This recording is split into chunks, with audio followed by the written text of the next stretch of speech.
Dr. Hana wiped sweat from her forehead as she stared at the computer screen. The numbers made no sense. For 3 days, her equipment had been picking up strange energy readings from deep underground. The signal was coming from beneath the Korean peninsula, far deeper than any human building should be. "Taeho, come look at this," she called to her assistant. The young engineer hurried over, his boots crunching on the rocky ground of their research site.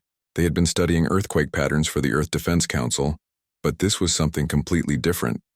"The energy source is 3.2 kilometers down," Hana said, pointing at the screen. "That's impossible. No one has ever built anything that deep." Taeho frowned as he studied the readings. "Maybe it's natural. Some kind of mineral deposit. Look at the pattern." Hana switched to a different view. "It pulses every 12 seconds exactly. Nature doesn't work like that. This is artificial." The year 2387 had not been kind to humanity. For over 200 years, they had been considered a minor species in the galaxy. The Corvani Empire ruled most of the known worlds with their superior technology and powerful ships. Humans were allowed to exist, but only as workers and servants. They lived on Earth and a few small colonies, always under Corvani control. Hana had grown up hearing stories about the old days, when humans dreamed of exploring the stars as equals. Those dreams seemed foolish now. Human technology was centuries behind the aliens who controlled their fate. But this energy reading was different. It showed technology that was more advanced than anything she had ever seen. "We need to excavate," she told Taeho. "Whatever is down there, it might be important." Getting permission took weeks. The Earth Defense Council was nervous about digging so deep without knowing what they might find. The Corvani had strict rules about humans discovering new technology. Any advanced artifacts had to be reported immediately and handed over to the Empire. Finally, approval came through. A small team of engineers and scientists gathered at the site with drilling equipment. Taeho led the excavation work while Hana monitored the energy readings. The first kilometer was normal rock and soil. The second kilometer revealed older geological layers, exactly what they expected. But as they approached 3 kilometers, something changed. "The drill is hitting something," Taeho reported over the radio. "It's not rock. The material is too smooth, too regular." Hana checked her instruments. The energy signature was getting stronger. "Keep going, but be careful. We don't know what we're dealing with." When they broke through, the drill suddenly dropped into empty space. The team exchanged nervous glances. There was a hollow area beneath the ground, something large enough for their equipment to fall into. "We need to send down a camera," Hana decided. The first images that came back made everyone go silent. Instead of a natural cave or ancient ruins, they saw smooth metal walls that gleamed like new. Strange symbols covered the surfaces and everything was lit by a soft blue glow. "Those symbols," whispered Minho, the team's language expert. "They look like Korean writing, but very old. Much older than anything in our historical records." Hana stared at the images in disbelief. "How old?" "I can't be sure without seeing them directly, but the style looks like it could be thousands of years old. Maybe more." They widened the hole and built a lift system to carry people down. Hana was the first to descend, her heart pounding as the metal platform lowered her into the unknown. The chamber was enormous. As her light swept across the space, she realized she was looking at the interior of a massive ship. The hull stretched away into darkness in both directions, far larger than any vessel humanity had ever built. "This is impossible," she whispered into her radio. "Taeho, you need to see this." One by one, the team descended into the buried ship. The technology they found was beyond anything in their experience. Control panels with symbols that glowed at their touch, corridors that seemed to go on forever, and everywhere that soft blue light that came from no visible source. Minho was fascinated by the writing. "It's definitely Korean, but the grammar is archaic. Like reading texts from thousands of years ago, except the language shouldn't have existed that long ago." "What does it say?" Hana asked. "I'm not sure yet. The words are familiar, but the meaning is unclear. I can make out something about heaven and protection and waiting. There's a name here too, Cheonjin. It might be the ship's name. They set up a base camp inside the vessel and began systematic exploration. Every day brought new discoveries that challenged everything they thought they knew about human history. The ship's hull showed no signs of damage or age, despite being buried for what had to be thousands of years. Carbon dating of the surrounding. Rock suggested the ship had been underground for at least 50,000 years, but that was impossible. Humans hadn't even developed agriculture 50,000 years ago, let alone space travel. Look at this, called Sulgi, one of their engineers. She was examining what appeared to be a weapon system. The power conduits are made from materials I don't recognize, and the energy efficiency is incredible. This single system could power all of Seoul for a year. Hana joined her, staring at technology that made their best human inventions look primitive. Who built this? The writing says humans built it, Minho said, approaching with a tablet full of translations. But that's not the strange part. According to these inscriptions, this ship isn't from Earth. Everyone turned to stare at him. What do you mean? Hana asked. The texts describe Earth as a seeding world and refer to the true home among the stars. It talks about humans as if we came from somewhere else originally. The implications were staggering. If this ship was truly human-made, and if it was as old as the evidence suggested, then everything they knew about human history was wrong. As the days passed, they made more discoveries. The ship contained star charts showing thousands of systems, many of which weren't in any current galactic database. There were cultural artifacts that seemed human, but followed no known tradition. And in the deepest parts of the ship, they found chambers filled with technology that seemed to be waiting for something. It's like the ship is asleep, Taiho observed. All the systems are functional, but nothing is active. Everything is in standby mode. Waiting for what? Hana wondered. Minho looked up from his latest translation work. According to this, the ship is waiting for the children of the stars to return home. It mentions activation protocols tied to genetic markers in some kind of crisis situation. That night, as Hana sat in her temporary lab surrounded by impossible discoveries, she tried to make sense of what they had found. A human ship that predated human civilization. Technology that surpassed anything in the galaxy. References to humans having a home among the stars. The Corvani had always claimed that humans were a primitive species, barely capable of spaceflight. They had conquered dozens of worlds and enslaved numerous species, always maintaining that might made right. But if this ship was real, if it truly represented ancient human technology, then the Corvani were wrong about everything. As she reviewed the day's data, Hana noticed something new. The energy readings from the ship's core were changing. The regular 12-second pulse was getting faster, and the overall power output was slowly increasing. The ship is responding to us, she realized. Somehow, their presence was waking it up. She looked around at her small team of scientists and engineers. Ordinary humans who had stumbled onto something extraordinary. None of them realized that their discovery would soon change the fate of every human in the galaxy. Far above, Corvani sensors had begun detecting unusual energy signatures from Earth. The Empire was taking notice, and when the Corvani noticed something, they acted swiftly and decisively. The discovery of the ancient ship was about to attract attention that humanity was not prepared to handle. But deep underground, in the ancient vessel called Cheonjin, systems that had slept for 50,000 years were beginning to stir. Admiral Gantho stood on the bridge of his flagship, the Brutal Fang, as his fleet dropped out of hyperspace near Earth.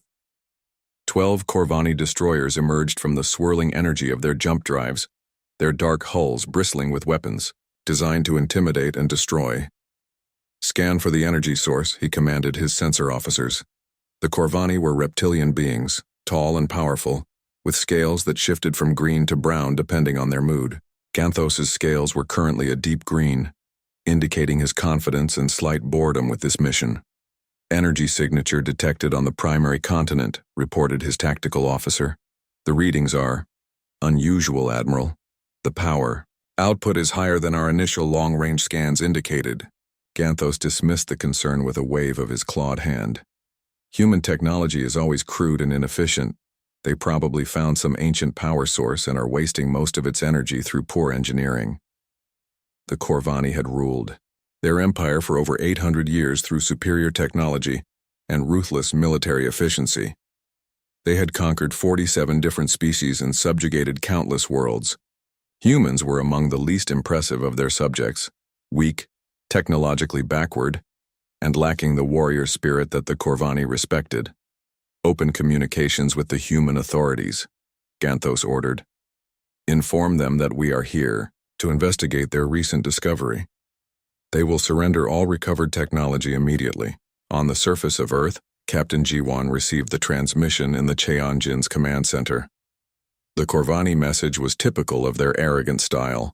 No greeting, no diplomacy, just demands backed by the threat of force. They want us to hand over the ship, she told her team. 12 destroyers are currently in orbit waiting for our response. Hana looked worried. Can we hide what we've found? Maybe claim it's just an archaeological site with no military value? They can detect the energy output, Nuri interjected through the ship's speakers. The Cheonjin's awakening cannot be concealed from their sensors. Yuna, the team's communications specialist, studied the Corvani transmission. Their fleet commander is Admiral Ganthos. I've heard of him.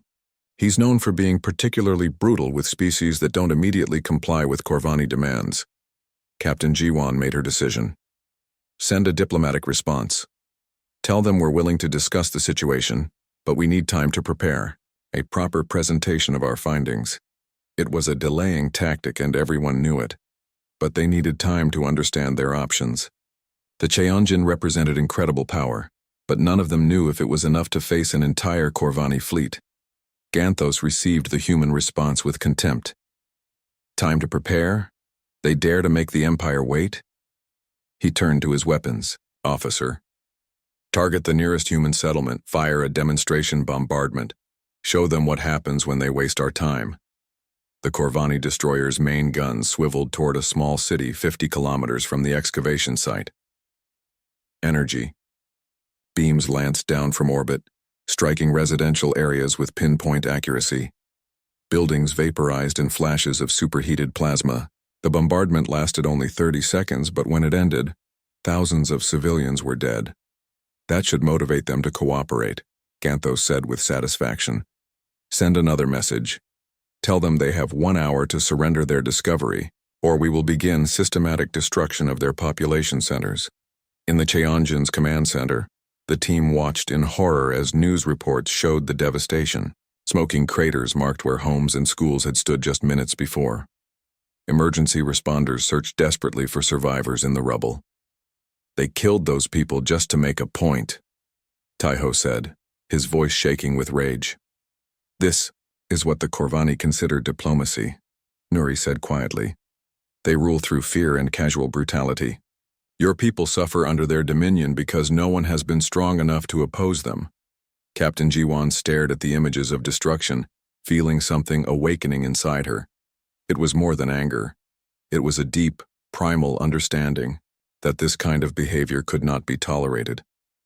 The genetic memories that Nuri had mentioned were stirring, bringing with them the moral certainty of her ancestors. Can we fight them? She asked the ship's AI. The Cheonjin was designed to defend the innocent and protect the weak, Nuri replied. That is your people's true purpose in the galaxy. The question is not whether you can fight them, but whether you will. Jiwan looked around at her small team of scientists and engineers. None of them were soldiers, but all of them shared the same expression of outraged determination. Show me the weapon systems, she commanded. The displays around them changed, revealing armaments that operated on principles unknown to current galactic science. Energy weapons that could manipulate matter at the subatomic level, defensive shields that existed partially outside normal spacetime, missile systems that could phase through solid matter before detonating inside their targets. The technology is beyond current understanding, Nuri explained as Jiwan studied the weapon readouts. But your genetic memory will guide you. Trust your instincts. Above them, Admiral Ganthos was growing impatient. The human response time was unacceptable. He had given them an hour, but it had been barely 30 minutes and he was already tired of waiting. Begin moving the fleet into bombardment positions, he ordered. If they want to play games, we'll show them the consequences. The 12 Corvani destroyers began descending toward Earth's atmosphere, their weapons charging for a sustained attack. Each ship carried enough firepower to devastate an entire continent. In the buried command center, alarms began sounding as the K-Onjin detected the approaching threat. Multiple hostile contacts entering weapon range, Nuri reported. Their weapons are charging. They intend to begin bombardment of population centers. Captain Jiwon felt the ship's systems responding to her thoughts. The ancient technology was designed to work with human consciousness, not against it. As her determination solidified, the Cheonjin began to rise. 50,000 years of sleep ended in moments. Engines that had been silent since before human recorded history roared to life. The earth above the buried vessel cracked and split as the massive ship broke free from its underground tomb. On the surface, Taiho's excavation equipment was scattered like toys as the Cheonjin emerged. The ship was larger than anyone had realized, over 2 kilometers long and armed with weapons that glowed with barely contained energy. Admiral Ganthos watched in amazement as his sensors detected the rising vessel. "What is that thing?" he demanded. "Unknown. Ship design," his tactical officer reported. "Energy readings are extraordinary, Admiral. I've never seen power signatures like these." "It's still just one ship against 12, Ganthos snarled. "All vessels prepare to fire. Destroy that ship before it can reach orbit." But the Cheonjin was not following normal physics. Instead of the slow, predictable flight of conventional spacecraft, it moved with liquid grace, accelerating impossibly, fast while executing maneuvers that should have torn apart any normal vessel. "Impossible," breathed the Corvani admiral as he watched the human ship dance between his destroyer's weapon beams. "No ship can move like that." Captain Jiwon stood in the command center, feeling more alive than she ever had before. The ship responded to her will like an extension of her own body. When she thought about protecting the civilians below, the defensive shields strengthened. When she focused on the threat posed by the Corvani fleet, the weapon systems charged to full power. "You have the advantage of surprise," Nuri advised. "They do not understand what they face. Use that confusion." Yuna monitored the Corvani communications as panic spread through their fleet. "They're trying to coordinate their attack, but their weapons can't lock onto us. Whatever our defensive systems are doing, their targeting computers can't compensate for it. Time to show them what humanity is capable of," Jiwon said grimly. "Nuri, target their lead ship. Let's end this quickly." The Cheonjin's main weapon system powered up with a sound like reality tearing. Energy that existed partially outside normal space gathered at the ship's primary gun arrays. The weapon fired not a beam or projectile, but pure annihilation given form and direction. Admiral Ganthos had one moment to realize that his understanding of technology and warfare was obsolete before the brutal fangs simply ceased to exist. The destroyer wasn't destroyed in the conventional sense. It was unmade at the molecular level. Its matter converted to energy that the Cheonjin absorbed to power its systems. "Impossible," screamed the tactical officers on the remaining Corvani ships. "The flagship just disappeared." In less than 5 minutes, the battle was over. 11 more Corvani destroyers followed their flagship into oblivion, erased by weapons that treated their shields and armor like they didn't exist. Not one of them managed to land a meaningful hit on the ancient human vessel. Captain Jiwon stood in the sudden silence of the command center, staring at the empty space where the enemy fleet had been. The genetic memories were fully awake now, bringing with them the knowledge of what humanity had once been and what they could become again. "The galaxy will take notice of what happened here," Nuri observed. "The Corvani Empire will not ignore the destruction of an entire fleet." "Good," Jiwon replied, her voice carrying new authority. Minho had been working on the ancient Korean inscriptions for 2 weeks when he finally made the breakthrough. The language was definitely Korean, but it used grammar patterns that were much older than anything in historical records. It was as if someone had taken modern Korean and mixed it with a language that existed thousands of years before Korean was supposed to exist. "I think I understand how to read it now," he told Hana as she examined new power readings from the ship's core. The key is in the sentence structure. They put the most important words at the beginning, not the end. What does it say? She asked, not looking up from her instruments. The main control panel has instructions for activation, but they're strange instructions. It says the ship will only respond to the voice of the children and the blood of the starborn. Hana frowned. What does that mean? I'm not sure, but I think we should try speaking to it in Korean. The ship might be programmed to recognize the language. They had discovered that many of the ship's systems were connected to a central intelligence, some kind of advanced computer that controlled everything. None of their attempts to interface with it had worked, but maybe they were approaching it wrong. Minho walked to the main control room where symbols covered every surface. The blue glow had been getting brighter each day, and now the room felt almost alive with energy. He cleared his throat and spoke in Korean, reading directly from the ancient inscriptions. Cheonjin, awaken. The children have returned. Nothing happened. He tried again, this time using the archaic grammar patterns he had discovered. Cheonjin, hear the voice of your children. We have returned to you. The change was immediate and startling. Every symbol in the room began to glow brighter. The walls hummed with power, and displays that had been dark for 50,000 years suddenly came to life. A voice filled the room, speaking in the same archaic Korean that covered the walls. The words were strange, but Minho could understand. Them. I am Nuri, the voice said. I have waited long for this moment. You are the children of the stars, returned at last to claim your inheritance. The rest of the team came running as alerts echoed through the ship. Equipment that had been dead for millennia was powering up. The soft blue glow was replaced by bright white light as the vessel's main systems came online. What's happening? Teho shouted over the noise. The ship is waking up, Minho called back. There's an artificial intelligence. It says it's been waiting for us. Hana stared in amazement as holographic displays appeared in the air around them. Star charts, technical diagrams, and streams of data in the ancient Korean script filled the space above their heads. I am the guardian of the Cheonjin, Nuri continued. I was created to protect this vessel and preserve the knowledge of the Hanbit Confederation until the children of Earth were ready to receive it. Hanbit Confederation? Minho translated for the others. It's talking about some kind of government or alliance.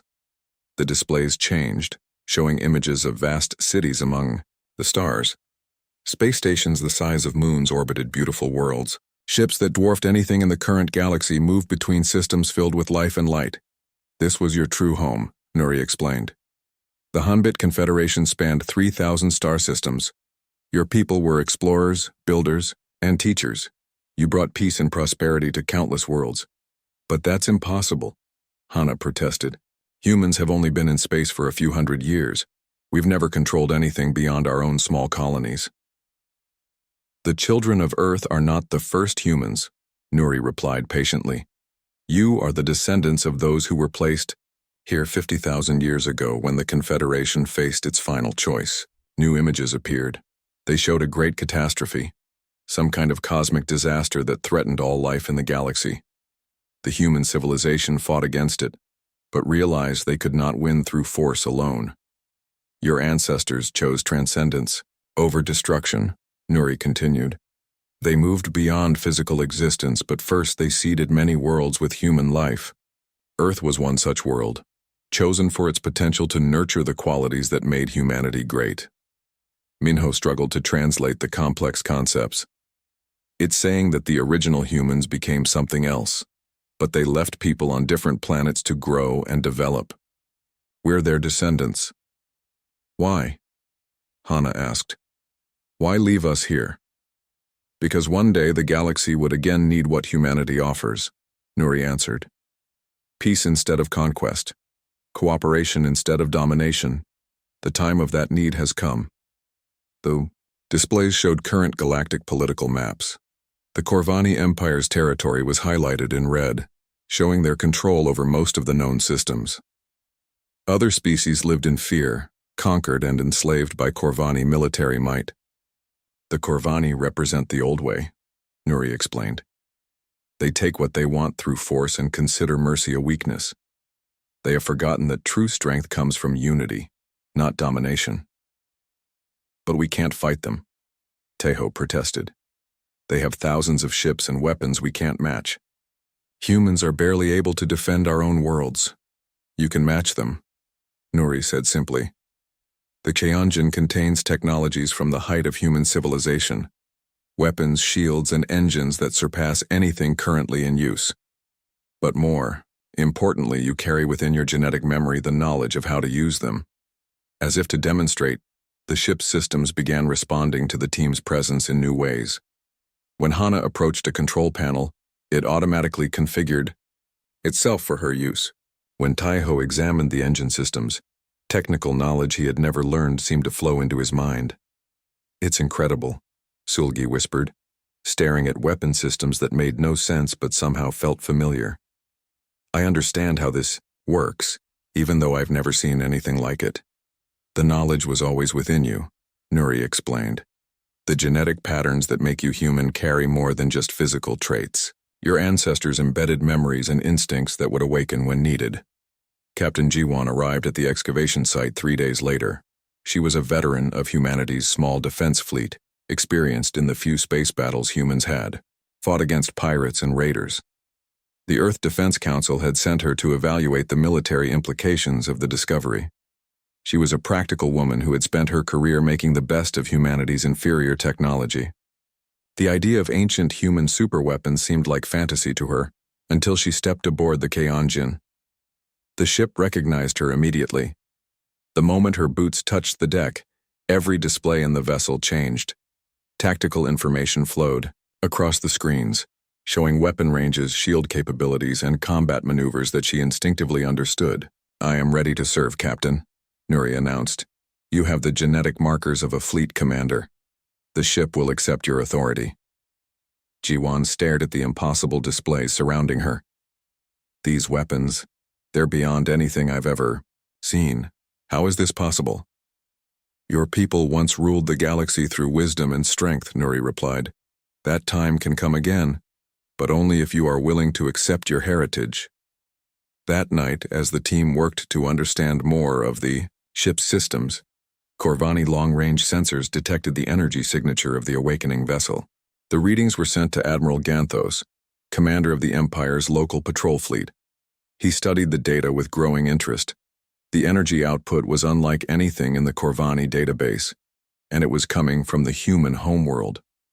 The primitive humans had apparently found some kind of ancient artifact. Prepare 12 ships for immediate departure, he ordered his subordinates. We will investigate this anomaly and secure whatever technology the humans have discovered. As his fleet began preparations for the journey to Earth, Ganthos felt only mild curiosity about what they might find. Humans were known for their archaeological interests, always digging up relics from their planet's past. Whatever they had found would be primitive by Corvani standards, but Empire law required that all discoveries be confiscated and studied. He had no idea that he was about to encounter technology that would challenge everything the Corvani believed about their place in the galaxy. Aboard the Cheonjin, Captain Jiwan sat in what Nuri called the command center, trying to understand the responsibilities that were being placed on her shoulders. The ship's AI had explained that she was not just the captain of one vessel, but the inheritor of humanity's ancient role as protectors of the galaxy. I'm not ready for this, she told Nuri honestly. I'm just a human officer. I don't know how to live up to the legacy you're describing. Readiness comes from within, Nuri replied gently. Your ancestors faced the same doubts when they first took on the responsibility of leadership, but they succeeded because they remembered that true power serves others, not itself. Outside, the stars looked the same as they always had. But Jiwan knew that everything was about to change. Humanity was about to remember what they had once been, and the galaxy would never be the same. It's time they remembered that humanity belongs among the stars. The silence that followed the battle was broken only by the gentle hum of the Cheonjin systems returning to standby mode. Captain Jiwan stood at the command center's main display, watching the empty space where 12 Corvani destroyers had existed just minutes before. Small debris fields marked their positions, not wreckage but the basic elements their ships had been reduced to. Status report, she said quietly, her voice carrying an authority that hadn't been there an hour ago. All systems operating normally, Nuri replied. Energy reserves at 97%. The matter conversion from the enemy vessels has actually increased our power levels. Kyung, the security officer who had joined them from the Earth Defense Council, stared at the tactical displays in disbelief. They're really gone. All of them. I've never seen anything like those weapons. The battle, if it could even be called that, had lasted exactly 4 minutes and 37 seconds. The Corvani fleet had been completely outmatched from the moment the Cheonjin revealed itself. Their weapons couldn't penetrate the ancient ship's defenses, their targeting systems couldn't track its movements, and their ships couldn't withstand even a single hit from its armaments. How many people were on those ships? Hana asked, looking pale. Each Corvani destroyer carries a crew of approximately 800, Nuri answered. Total casualties from the enemy fleet, 9,600 personnel. The weight of those numbers settled over the command center. In less than 5 minutes, they had killed nearly 10,000 beings. Even if those beings had been preparing to massacre human civilians, the scale of the destruction was sobering. They gave us no choice, Taiho said firmly. They murdered innocent people just to make a point. They were about to do it again on a much larger scale. Captain Jiwan nodded, but the responsibility of command weighed heavily on her. The genetic memories awakening in her mind carried not just tactical knowledge, but also the moral framework of humanity's ancient civilization. Power without wisdom was what had led the galaxy into its current state of fear and oppression. Nuri, are there any survivors? She asked. Negative. The weapons systems were designed to prevent suffering by ensuring immediate and complete destruction. No one aboard those vessels had time to experience pain or fear. It was a small comfort, but an important one. The original humans had built their weapons to end conflicts quickly and decisively, not to cause unnecessary suffering. Across the galaxy, the destruction of Admiral Ganthos's fleet sent shockwaves through every government and military organization. Long-range sensors had recorded the entire engagement, and the recordings were being analyzed by every major power in known space. On the Corvani homeworld, Emperor Thrax studied the sensor data with growing disbelief. The recordings showed impossible technology, weapons that unmade matter itself, defenses that seemed to exist outside normal space-time, and mobility that defied every law of physics the Corvani understood. This footage cannot be accurate, he declared to his assembled advisors. No species possesses such capabilities. General Vexus, the Empire's supreme military commander, replayed the battle for the 5th time. The sensor data has been verified by 3 separate analysis teams. The human vessel demonstrated technology that surpasses our own by several orders of magnitude. Humans are primitives, Thrak roared, his scales darkening to deep brown in his rage. They have barely mastered spaceflight. This must be some kind of trick or illusion. Then how do you explain the complete destruction of 12 destroyers without a single return hit? Vexus asked carefully. Our most advanced weapons could not have achieved such results. The Emperor paced across his throne room, his massive frame trembling with fury and something else. Fear. For 800 years, the Corvani Empire had ruled through technological superiority. They had never encountered a species that could match their military might, let alone surpass it so completely. On Earth, news of the battle spread rapidly through human colonies and settlements. For the first time in centuries, humans had stood up to Corvani aggression and won decisively. The psychological impact was enormous. Captain Jiwan received communications from every human world, messages of support and amazement from people who had never dared to hope for freedom from alien domination. But she also received urgent warnings. The Siu, Corvani won't let this stand, warned Admiral Chen from the Mars Defense Station. They'll mobilize their entire fleet to crush Earth before this spreads to other human worlds. Let them come, Jiwan replied, surprising herself with her confidence. They don't understand what they're really facing. The genetic memories were providing her with strategic knowledge that went far beyond single-ship tactics. She understood. Now that the Cheonjin was not just a warship, it was a key, designed to unlock humanity's true potential across the galaxy. Nuri, you mentioned other seed worlds, she said. How many human populations are out there? 57 worlds received. Human populations during the Great Seeding, the AI replied. Not all survived, but our records indicate at least 43 colonies should still be active. And they all have ships like this one? Each seed world was provided with a guardian vessel, though they varied in size and capability based on local conditions. The Cheonjin is one of the larger designs intended to serve as a fleet command ship. The implications were staggering. If every surviving human colony had access to technology like theirs, then humanity wasn't just one ship against an empire. They were a sleeping giant waiting to awaken. Meanwhile, the Corvani Empire was mobilizing for war. Emperor Thrak had declared a state of emergency and called for the immediate assembly of the Grand Fleet. Over 10,000 ships were being recalled from across the empire, the largest military force ever assembled in galactic history. We will crush this human aberration, Thrak announced to his people. No species may challenge Corvani dominance. We will make an example of Earth that will be remembered for 1,000 generations. But as the Grand Fleet assembled, disturbing, reports began arriving from across the empire. Human populations on distant worlds were becoming restless. Some were asking questions about their origins. Others were conducting archaeological surveys similar to Earth's excavation. Most alarming of all, several human colonies had reported strange energy readings from previously unknown underground structures. The humans are awakening, General Vexus reported grimly. Our agents report unusual activity on at least a dozen human worlds. Then we move immediately, Thrak decided. Before they can coordinate their actions, we destroy their homeworld. Without Earth as a symbol, the other human colonies will submit or be destroyed individually. The Emperor was making a critical error in assuming that Earth was the center of human coordination. In reality, the destruction of the Corvani fleet had sent a signal far beyond Earth's solar system. The Cheonjin's activation had triggered dormant systems across the galaxy, awakening guardian AIs that had waited 50,000 years for this moment. On the ocean world of Heiyang, Commander Bora stood in her underwater research station, watching ancient structures rise from the seafloor. The massive constructs had been hidden beneath her world's oceans for millennia, but now they were emerging in response to some unknown signal.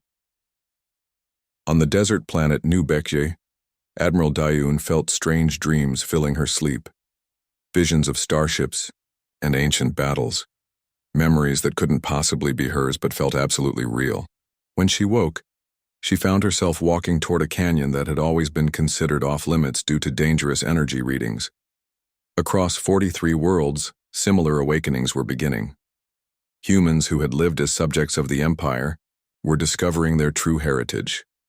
Ships that had slept in hidden chambers were powering up. AIs that had maintained silent vigil for 50 millennia were beginning to speak. Captain Jiwan felt the connections forming through the Cheonjin's communication systems.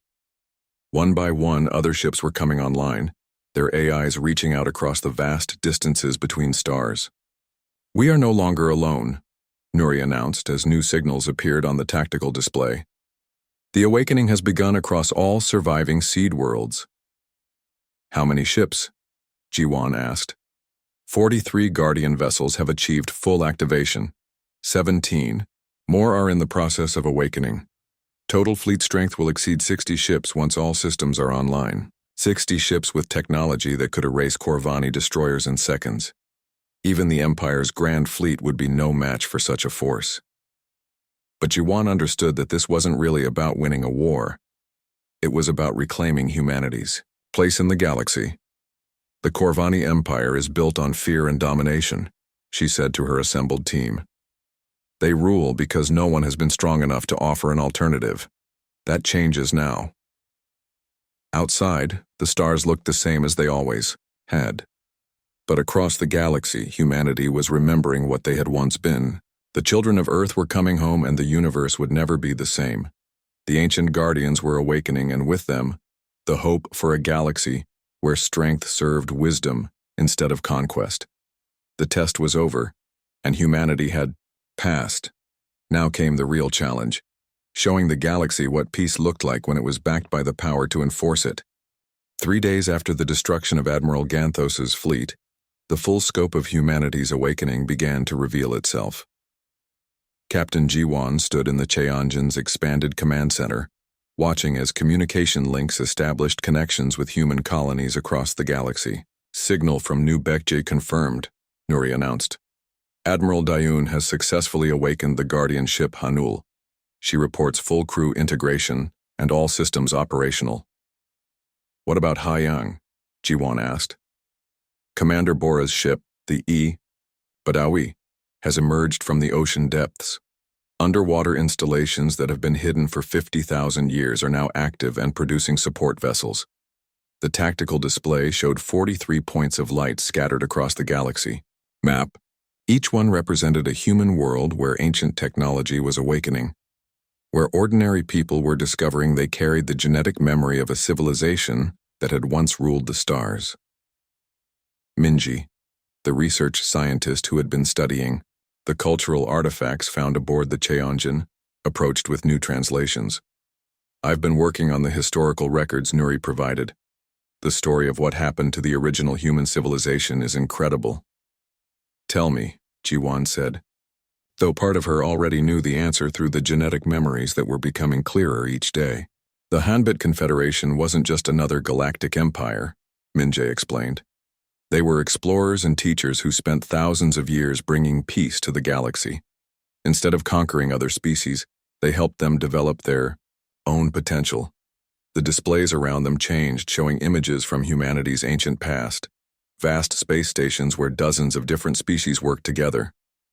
Planets transformed from wastelands into gardens through human terraforming technology. Schools where young beings from across the galaxy learned mathematics, science, and philosophy from human teachers. They created the first truly peaceful galactic civilization, Minjae continued. For 3,000 years, war was almost unknown. Different species specialized in what they did best and shared their knowledge freely. What went wrong? Taiho asked, though he suspected he already knew. The same thing that always goes wrong with paradise, Nuri replied sadly. Complacency. As generations passed in peace, people began to forget that such peace required constant vigilance and wisdom to maintain. The images shifted to show darker times. Pirates and raiders emerging from the outer systems.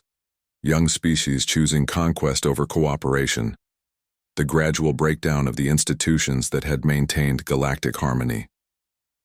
The Confederation could have crushed the emerging threats, Minjae said. Their technology was still superior, their fleet still powerful, but they had become philosophically committed to non-violence. They refused to use force even to preserve peace?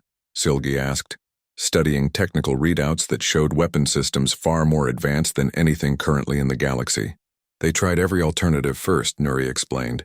Diplomacy, economic incentives, demonstrations of superior technology. But some beings only understand strength, and the Confederation's reluctance to use force was seen as weakness. The final images were painful to watch. The gradual collapse of human civilization as aggressive species formed alliances against them. The burning of the great libraries, the destruction of the teaching stations, the desperate evacuation of human populations to prepared seed worlds. They could have fought back at any point, Minjae said quietly. The technology existed, but they chose transcendence instead. What does that mean exactly? Hana asked. They evolved beyond physical existence, Nuri replied. The greatest minds and spirits of humanity shed their material forms and became something greater. But before they left, they prepared for the day when their children might be ready to try again. The seed worlds were revealed to be more than simple colonies. Each one had been carefully chosen for specific characteristics that would encourage different aspects of human development.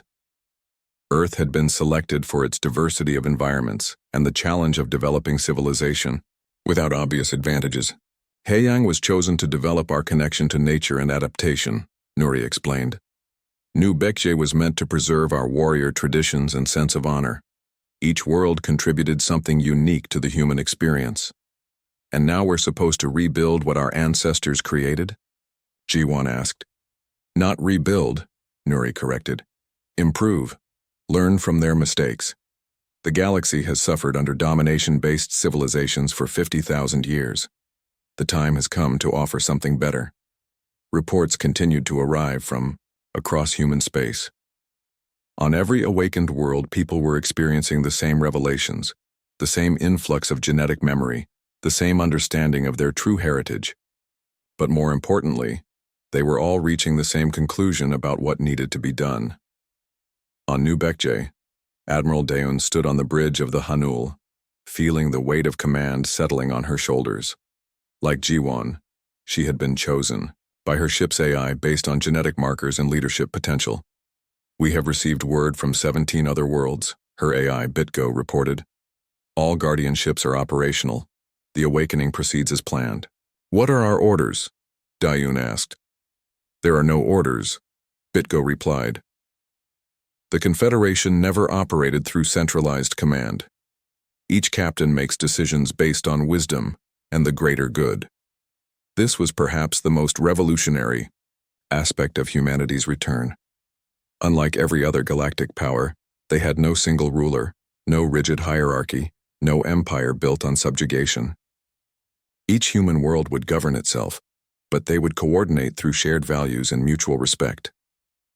Meanwhile, the Corvani Empire continued its preparations for war.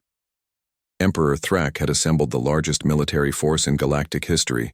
Over 10,000 ships gathered in the Corvani home system, preparing for the journey to Earth. Intelligence reports continued to arrive about human activity on other worlds. General Vexus informed the Emperor. It appears their awakening is more widespread than we initially believed. How many ships could they possibly have? Thrak demanded. Even if every human world has one vessel like the one that destroyed Ganthos's fleet, they would still be outnumbered 100 to 1. But Thrak was thinking in terms of conventional warfare, where numbers and firepower determined victory. He didn't understand that humanity's approach to conflict was fundamentally different. Captain Jiwon was beginning to grasp the scope of the responsibility that had been placed on her. The Cheonjin wasn't just a warship. It was a symbol of humanity's return to galactic prominence. Every decision she made would set precedents for how humans would interact with other species. The Corvani are gathering their fleet, Kyung reported from the sensor station. Long-range reconnaissance shows over 8,000 ships already assembled, with more arriving daily. They intend to make an example of us, Jiwon observed. Crush humanity before other species get ideas about resistance. The irony, Nuri noted, is that by gathering their entire fleet in one place, they have made themselves vulnerable in a way they don't understand. What do you mean? Conventional military thinking assumes that larger numbers equal greater strength, but our weapons don't operate by conventional rules. A fleet of 10,000 ships is just a larger target for weapons that can unmake matter itself. The true genius of the ancient human military technology was becoming clear. Their ships didn't just carry superior weapons, they operated on entirely different principles. Where other civilizations built bigger guns and thicker armor, humans had learned to manipulate the fundamental forces of reality itself. We won't defeat them through superior firepower alone, Jiwon realized. We'll defeat them by demonstrating a completely different way of thinking about power. Across the galaxy, other human commanders were reaching the same understanding. This wasn't about winning a war. It was about showing every species in the galaxy that there was an alternative to the cycle of conquest and domination that had ruled for 50 millennia. Commander Bora, floating in the crystal-clear waters above, her awakened ship, felt the genetic memories showing her visions of Earth's ancient oceans. Her world had been chosen to preserve humanity's connection to the primal forces of life itself. We are the children of water and void, she said to herself, understanding at last why her people had always felt more at home beneath the waves than on dry land. We carry the memory of the first seas where life began. As the day ended on Earth, Captain Jiwon stood at the observation deck, watching the stars and feeling the weight of 50,000 years of human history settling into her consciousness. They had been given a second chance, an opportunity to build something better than what had come before. The question was whether they would be wise enough to succeed where their ancestors had ultimately failed. The galaxy was watching, and the choices made in the coming days would echo across the centuries. But for the first time since the awakening began, Jiwon felt truly confident about humanity's future. They had learned from their ancestors' mistakes. They understood the price of both violence and pacifism. Most importantly, they carried within their genetic memory the wisdom to know when each was appropriate. The Corvani Empire was about to learn what happened when an unstoppable force met an immovable object. But more than that, the entire galaxy was about to discover what civilization looked like. With the Corvani Grand Fleet arrived at the edge of Earth's solar system like a swarm of metallic locusts, 10,000 ships strong and armed with enough firepower to reduce planets to asteroid fields. Emperor Thrak himself commanded the massive force from his flagship, the Eternal Dominion, a vessel the size of a small moon. "Deploy the fleet in standard bombardment formation," he ordered his generals. "We will demonstrate to the galaxy what happens to species that dare challenge Corvani authority." But as the massive armada moved toward Earth, they encountered something they hadn't expected. Instead of the panicked defensive preparations typical of worlds about to be conquered, they found empty space that suddenly filled with ships materializing from hyperspace. Captain Jiwon stood on the bridge of the Cheonjin as the human fleet emerged from their coordinated jump. 63 ships appeared simultaneously around the Corvani formation, each one a masterpiece of ancient technology that had waited 50,000 years for this moment. The human vessels were beautiful in a way that Corvani warships could never be. Where the Empire's ships were designed to intimidate through brutal angular lines and weapon-studded hulls, the human ships flowed like living things, their surfaces gleaming with the soft light of barely contained energy. "All human ships report. Ready?" Admiral Dayon announced over the communications network. "Guardian fleet stands at full strength." Commander Bora's voice joined the chorus from her position near Neptune. "Ocean fleet acknowledges. We are prepared." Across the solar system, human captains who had awakened to their heritage over the past weeks checked in. Each brought not just their guardianship, but the accumulated wisdom of their individual worlds. Together they represented everything humanity had learned during 50 millennia of exile. Emperor Thrak stared at the tactical displays showing the human formation. 60 ships against 10,000, they must be insane. Their vessels show the same unusual energy signatures as the ship that destroyed Ganthos, General Vexus reported nervously. "Recommend caution, Emperor." "Caution?" Thrak's scales darkened. With rage. "We outnumber them more than 100 to 1. All ships prepare to fire. We will end this human delusion in minutes." But before the Corvani could charge their weapons, Captain Jiwon opened communications across all frequencies. Her voice, translated into every known galactic language, reached not just the Corvani fleet but monitoring stations throughout the galaxy. "People of the Corvani Empire, and all who listen," she began, her words carrying the authority of awakened genetic memory. "I am Captain Jiwon of the human vessel Cheonjin. We did not choose this conflict, but we will not allow it to continue." "Silence," Thrak roared over the communications channel. "You will surrender immediately or face annihilation. You mistake us for the subjects you have oppressed for so long," Jiwon replied calmly. "We are not your subjects, Emperor. We are your equals, and we offer you a choice." The human ships began to move, not in the crude formations typical of galactic warfare, but in patterns that seemed almost like a dance. They flowed around the Corvani fleet with impossible grace, their movements synchronized in ways that defied military logic. "What are they doing?" Thrak demanded of his tactical officers. "Unknown, Emperor. Their movement patterns don't match any known combat doctrine." "Then destroy them," Thrak screamed.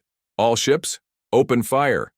10,000 Corvani vessels unleashed their fury simultaneously. Energy beams, missile volleys, and particle cannons filled space with deadly light. The combined firepower was enough to glass a planet, directed at just 63 targets, and every shot passed harmlessly through empty space. The human ships weren't just moving quickly, they were phasing in and out of normal spacetime, existing, partially in dimensions that Corvani weapons couldn't reach. To the Empire's sensors, the human fleet appeared to be everywhere and nowhere at once. "Impossible!" General Vexus gasped as his instrument showed targets that refused to behave according to known physics. "You have fired upon us without provocation," G1 announced, her voice carrying across the chaotic battlefield. "We respond in kind." What happened next would be discussed in military academies across the galaxy for centuries to come. The human ships didn't return fire in any conventional sense. Instead, they began to sing. Each vessel emitted a harmonic frequency that resonated with the quantum structure of matter itself. The combined harmony of 63 ships created standing waves in spacetime that propagated outward at the speed of light. The first Corvani ships to be touched by the harmony simply stopped functioning. Their weapons powered down, their engines went silent, and their life support systems switched to minimum safe levels. The crews were unharmed, but their ships became as helpless as drifting debris. "What's happening to our fleet?" Thrak demanded, as thousands of his vessels went dark one by one. "The humans are using some kind of harmonic weapon," his science officer reported in amazement. "It's not destroying our ships, it's putting them to sleep." Within minutes, the entire Corvani Grand fleet hung motionless in space. 10,000 ships rendered completely harmless without a single death or injury. The crews remained conscious and aware, but their vessels would not respond to any commands. "This is the difference between conquest and protection," G1 explained, as the last Corvani ship went silent. "We could have destroyed you all in seconds. Instead, we have shown you mercy." Emperor Thrak stood alone on his powerless bridge, surrounded by instruments that had failed him completely. For the first time in his long life, he faced beings who possessed power beyond his comprehension, but chose not to use it for destruction. "What do you want?" he asked, his voice small and defeated. "We want peace," G1 replied, "but not the peace of subjugation that your empire has imposed. We offer the peace of cooperation, where every species contributes their strengths for the benefit of all." Around the solar system, monitoring stations from dozens of different species recorded the impossible scene. In less than an hour, humanity had neutralized the largest military force in galactic history without firing a single destructive shot. Admiral Dayun's voice joined the communications network. "Citizens of the galaxy, you have seen the difference between power used for domination and power used for protection. The Human Confederation offers alliance to any species ready to build something better than empire." One by one, human ships across the galaxy began broadcasting the same message. This wasn't conquest. It was an invitation. They offered their technology, their knowledge, and their protection to any world ready to abandon the cycle of violence that had plagued the galaxy for millennia. The response was immediate and overwhelming. Species that had been enslaved by the Corvani for centuries sent messages of support. Independent worlds that had lived in fear of imperial expansion requested alliance. Even some Corvani colonies, populated by beings who had never known anything but military rule, asked about the possibility of peaceful coexistence. Dr. Hana, watching from the observation deck of the Cheonjin, marveled at the speed of change. "In one day we've transformed galactic politics completely." "Not transformed," Nuri corrected gently. "Restored. This is how the galaxy was meant to function, before fear and aggression became the dominant forces." Emperor Thrak, stripped of his fleet and facing revolution within his own empire, made the hardest decision of his life. We surrender. The Corvani Empire will negotiate terms for peaceful coexistence." "There are no surrender terms," G1 replied. "There are only choices. You can choose to join us in building a better galaxy, or you can choose to remain isolated while the rest of civilization moves forward without you." The transformation was not instant, nor was it simple.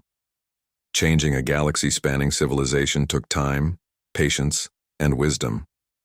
But the foundation had been laid in a single day, when humanity showed every species in the galaxy that there was an alternative to the endless cycle of conquest and domination.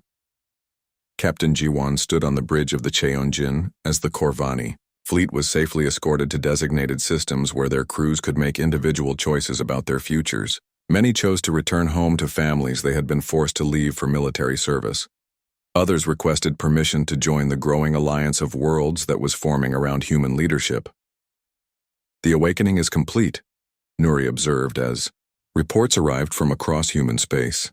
Every seed world was now active, every guardianship operational, every population aware of their true heritage.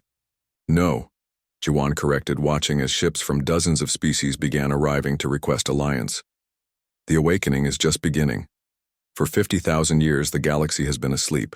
Now it's time to show everyone what they can become when they work together instead of fighting each other. The stars looked the same as they always had, but everything else had changed. Humanity had returned to the galaxy not as conquerors, but as teachers, healers, and protectors. The children of Earth had come home, and they brought with them the promise of a future where strength served wisdom, where power protected the innocent, and where the vast diversity of galactic life could flourish in peace. The lost prototype had awakened, and with it, the hope that had been dormant for 50 millennia. The galaxy's long night was ending,